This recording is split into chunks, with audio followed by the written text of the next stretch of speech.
Good morning, my awesome friends and followers of this wonderful channel, and not forgetting the members of the channel. Thank you all very much for your continued support as we keep going in a direction of integrity and moral compass. Not many people out there today have a moral compass. I don't mean you, I mean people in general. Yeah. A lot of people have sold their soul to the devil, haven't they? Yeah.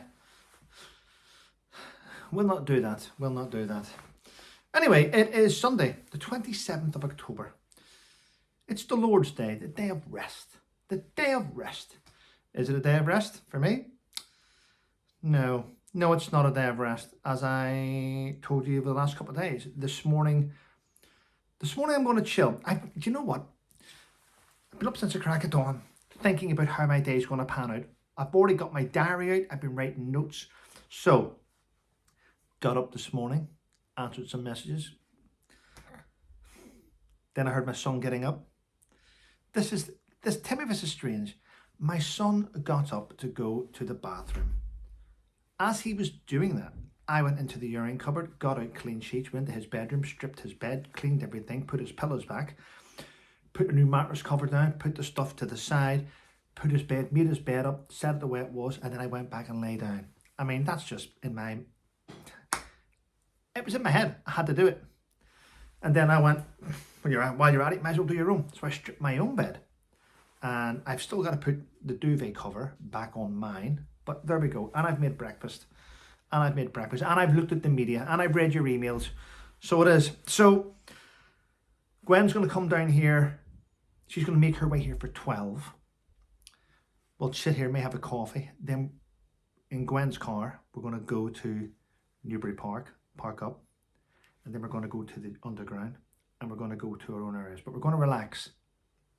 I've already spoke to DJ Jack Frost this morning, and I'm looking forward to seeing him. My son's looking forward to meeting him as well. So there we go. Yes. And I'm still getting a lunatic. Send me emails about other YouTubers. As said, I've now blocked you, and I've put everything in the trash. Phishing scam, or phishing, whatever you call it, phishing scam, whatever it is. Leave people alone. Leave people alone. Yes. And Chrissy, yes, just to let you know, Chrissy, thank you for your email. Thank you for your address. I have forwarded on all your details to Ellie here Hearing. And they are going to send you a brand new one of these to your address. So thanks for taking part. There will be more prizes coming in the near future. Maybe not from Ellie here, or maybe from Ellie here. I've got a great rapport with them now. And other bits and pieces. I believe today I may be getting bits and pieces again to show you, or to give away to you, as for being great subscribers. So I'm looking forward to that. Right, so what's happening in the news? Well, there's a lot. There's a lot of nonsense, which I'm not going to talk about. But Prince William, for the first time in 6 years, mentioned his brother in a chat. Basically, he was saying he's doing stuff with homeless shelters, and he happened to mention his brother. 6 years it took him to do this.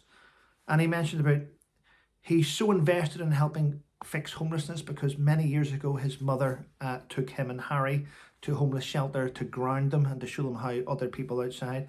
And that's why he's on a mission. So, I mean, he set him in good light, which is wonderful. Listen, just because we all think Harry's a complete twat doesn't mean that two brothers don't get on. I mean, I'm sure they don't get on, but you know, whole lot of history. I nearly jumped into One Direction there. I'll leave it. But yeah, family. And by the way, I don't understand this thing where people say millennials, or you're a Gen Z, or you're a Gen X. I don't get it. I don't care. It's just something. Just because other people have titled people born in the 60s and the 70s and the 80s and 90s doesn't mean to say I have to go along with this bullshit. I don't go along with it. So I don't know what any of this stuff means. But Sean Raymond is a great journalist. He's a veteran, an ex-captain in Two Para. I know Sean very well. We worked for many years on different stories. But Sean's got this story out today in the Mail. And basically they've done a poll on today's civilians. I know it says soldiers, but when you go into the title, you'll see it means civilians. So a poll carried out on people today about would they join the army. They said yes, they would join the army if the army did 4 things. If the How can you say this with a straight face? It's just bullshit. So today's kids, let's say below 18, are saying, yes, I would join the army if the army did 4 things. 1, they would need to have good Wi-Fi. Wow. So they need to have good Wi-Fi. They would need to have an ensuite bathroom. I would want an ensuite bathroom, and I would want a double bed, and I would want my own kitchen. I mean, are these kids today for real? Really? Listen, this is how it works in the military, in all services. You start off at the bottom. When you start off at the bottom, you're usually in a 4-man, 8-man, 10-man room. Doesn't really matter. You're in big rooms with other people. And the reason why you're in those big rooms with other people is so that instructors on the outside looking in can see which individuals naturally are good thinkers. Which ones are showing others what to do. Which ones are natural leaders. Which one jumps in and goes, listen guys, I think we should do this. It's how you get to look into a group of individuals and to see who's the weakest, who's the strongest, because there always is. Who's the good thinker, who's the sportiest, who's the strongest. So whenever you put loads of people together in training, instructors take a step back and they watch how people interact with each other and which ones gravitate to each other, which one's got a brilliant rapport, which one hasn't. And that's why you do it. And eventually those individuals become lance corporals, they become corporals, and they go through the ranks. And you can see it from day one, which ones have got the potential of solving problems and which ones need led by the hand. Now, if you start off with these recruits all having single rooms, then what you will find is they don't mingle. There's no rapport. It's harder to work out. So this is why you start off in maybe a 10-man room, a 6-man room, a 4-man room, and leadership gets rewarded with your own space. Does that make sense? I hope it does make sense, because I'm trying to make it to make sense. En-suites, I'm going to be honest with you, ladies and gentlemen. See this en-suite toilet or this en-suite shower? You don't get them in the military until you reach the rank of sergeant. You don't. It's unheard of. Officers get it, clearly, when they pass out, officers. But in training, everything's together. Does that make sense? Yeah. Anyway, let's move on. David Lammy. I can't believe David Lammy's the Foreign Secretary. But I really can't, because he spent years slagging off Britain and slagging off things. And yeah. Well, do you know his aid? Every person that's a minister will have their own aides. An aide isn't an HIV. An aide is someone that helps you. Well, David Lammy's aide has spoken out and said, do you think the people of Britain will mourn Prince William when he dies? First of all, why would he even say such a comment? Doesn't make sense to say such a comment. I think the answer to that question is yes, they would, but that's why is he coming out with these nonsense comments? It doesn't make sense. Does it? Shocking. What was I going to say here? The Royal Navy Academy, where King Charles trained and where the Prince of Wales, Prince William, trained, looks like it might be closing down after 160 years. It might be closing down under Labour's new defence review. Do we really think Labour have the best interests of the UK at heart? I don't think so. They haven't done anything so far which proves they have the interest of the British people. Everything they're doing is...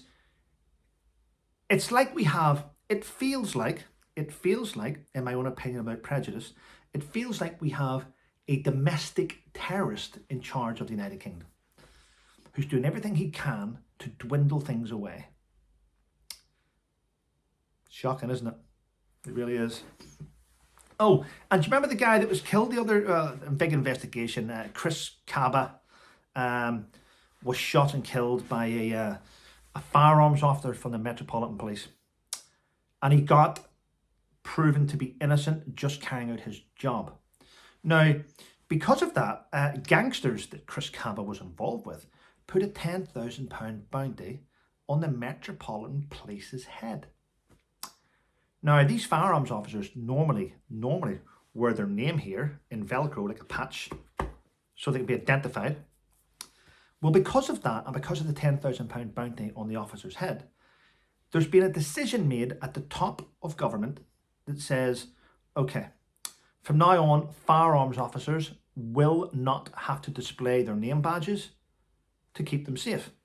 Well, can you believe that Chris Cabba's family have spoken out to say they feel like they're getting punished because the names have been withdrawn? They feel like they're being punished. No, your family and the scum related to it are threatening firearms officers, so why should they display their names? You blame this on your family? Well, maybe your family shouldn't be involved in gangsters and individuals that aren't good people. I'm just saying. It's a shame. Yeah. We need to protect officers, don't we? We need to protect our officers. They need to feel safe when they're doing their job. They do. They don't always get it right, but I'd like to think they go out every day professionally to do the job 100%. Nobody goes out to do a bad job. Nobody goes out to make mistakes. In the line of duty, things don't always work out. It's a shame, but it is true. Yeah. What have I got here? Oh. Tell me how you feel about this story. Put the I'm looking forward to reading your comments. So a law chief, one of Britain's law chiefs that had filed for war crimes against the Israeli Prime Minister, and he was hell-bent in going after the Israeli Prime Minister for war crimes. Guess what? He's now under investigation for accused sexual crimes. Now, that doesn't sit well with me. This guy that wanted to take the Israeli Prime Minister to The Hague for war crimes is now under investigation for alleged sexual offences. I mean, surely if he's guilty, then that's terrible. But it just seems a bit weird that they've brought these cases in front of him. So now he can't take the Israeli Prime Minister for war crimes in The Hague because he's busy tied up with legal things trying to fight these allegations of sexual misconduct. Yeah, quite strange, isn't it? Crazy, isn't it? Well, anyway, listen, people, I'm going to shoot on. I've got loads to do this morning before I head off. But thank you very much for your continued support. Thank you to my members. It's awesome. And don't forget to leave reviews on Amazon for First Into Singing and Exploitation. I look forward to reading them. Have a wonderful day, everyone. And remember, I nearly jumped into Matthew Morrison there. Not all actors are like this. No, just remember, stay safe. If you're getting messages about individuals that are on YouTube, 99.999% of the time, it's bullshit. It's people stirring up hate, people trying to divide, people trying to cause friction, people looking clickbait, people looking views, people looking Christmas money. So just ignore them. If I've got any gripe with a YouTuber, I'll tell you here. Right now, I don't. I just let them get on with what they get on with, and hopefully they will grow and grow and grow, and their channels will become brilliant, and they'll be so invested in their own channels that they won't have time for anyone else. Anyway, listen, have a wonderful day, and remember, stay safe.